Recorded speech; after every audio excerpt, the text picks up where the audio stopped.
Today we're going to take a look at an old pick that I recently dug. It's Gold Rush era hand-forged miner's pick. And it was a little rusty when I dug it out of the ground. What we're going to do today is clean it up and restore it. So let's take a look at how that process goes. That's a beautiful pick. I mean, it's in perfect condition. It's straight. It's not split. It looks like whoever was using this just simply set it down and the wood just rotted away. Except for these little weird spots right here. I mean, it's pretty nice. And what I'm going to do today is just clean it up. Show you guys how I clean up old tools like this to knock the rust off, and something I do just to protect it. And it'll really look nice. And you might even rehalf this. We'll see what happens. But definitely going to start by knocking all the rust and dirt off, looking for any markings that are on it, and then we'll see if we want to rehalf it at some point. But what a gorgeous looking find. Okay, so we're going to do some grinding here today. And I'm using a bench grinder that I'm just putting outside because I don't want all this stuff inside my house or whatever, but all this stuff's going to come off, and I'd rather not deal with the cleanup doing it outside. A couple things about safety: always wear gloves, and you can see my gloves. These are not from mice or or anything else weird sitting around. This is times where the grinding wheel went into my thumb, and these gloves have saved me a few times. So I have a couple different ones on here, but anyway, gloves and some kind of eye protection. Another thing that's very important to think about too when you're working with old stuff like this is rust. You don't want to be breathing any of that dirt or that rust, and it's going to make a lot of dust. So I'm also going to wear a mask underneath this. I'll have a little mask on, and I'll have this and gloves. So there's the safety.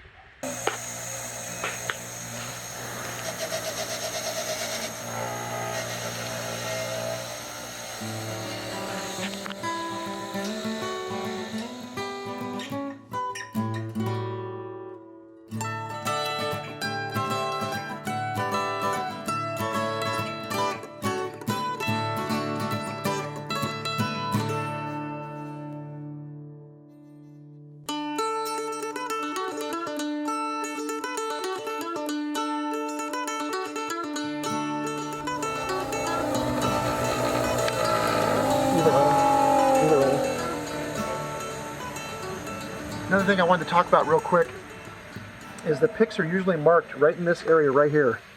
So it'd either be here or here, here or here, and you're looking for stamps where either the blacksmith, him or herself, stamped it, or the merchant who sold it may have stamped their name in here. But they sometimes can be marked. I've seen them up here too, but that's really rare to see a markup on this part. And it's only mostly on the more modern picks that you're going to see stamps up on these parts. Another thing to keep in mind too is this is not cast iron. This is hand forged. There's a big difference. Cast iron, you can see the casting marks, but you can see this was forged together with two separate pieces of metal being cheeked together like this. So it shows evidence of being very old, made by a blacksmith, handmade, not a cast iron pick, which would indicate post-turn of the century. So look for your marks right here and here. One more thing I wanted to say is this brush is a brass bristle brush. You want to use a brass bristle brush.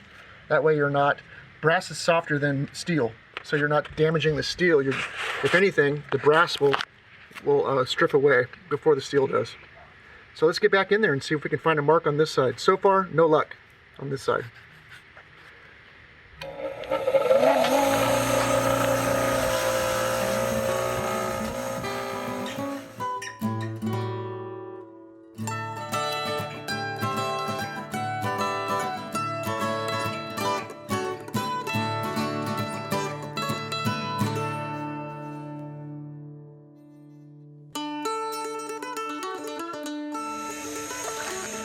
Number one, I made a pretty big mistake. When I was showing you guys, we stopped to look at the markings, and I had my shield up like this so I could talk to you. And I started grinding, and right away a piece came right up and hit right next to my eye, and I realized I had my shield still up.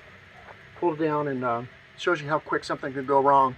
A millimeter over and that sucker would have been right in my eyeball, and I'd been in trouble.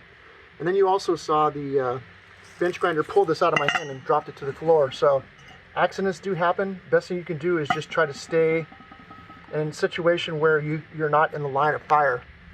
Be prepared to have this thing pull stuff out of your hand and even pull something underneath it if something really goes wrong.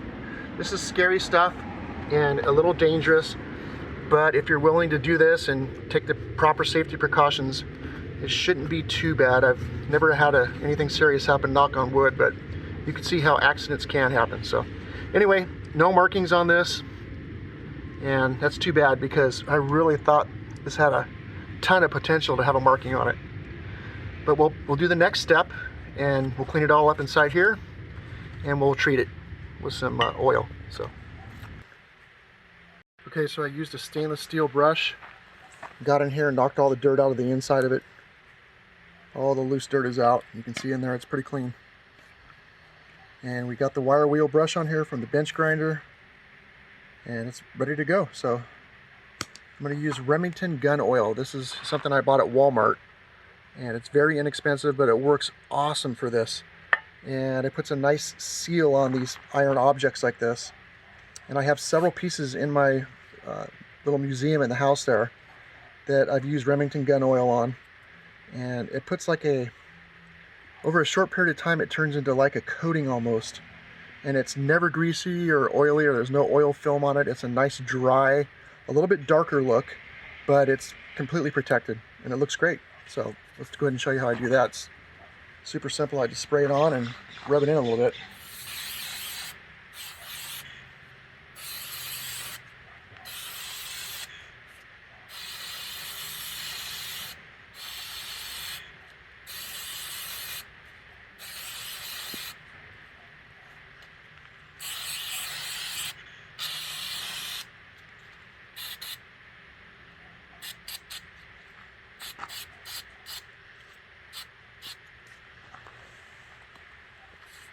Just make sure you kind of rub it in a little bit. It doesn't take long, just a minute or so to soak in. And then we'll go ahead and wipe it down with a rag.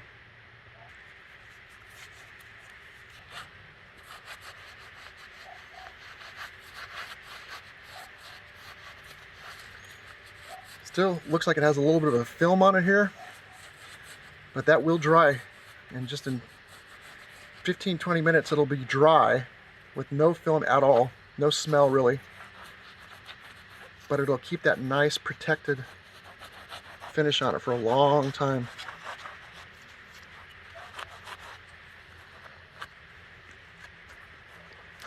I've never had to re-oil anything, and I have some beautiful pieces in there that I've done 5, 6, 7, 8 years ago, and they look great still. Just one quick coat and that's it. And you can see what it looks like in there now.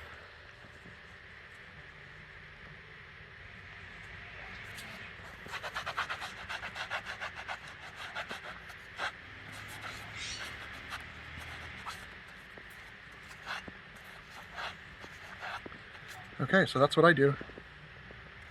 There we go.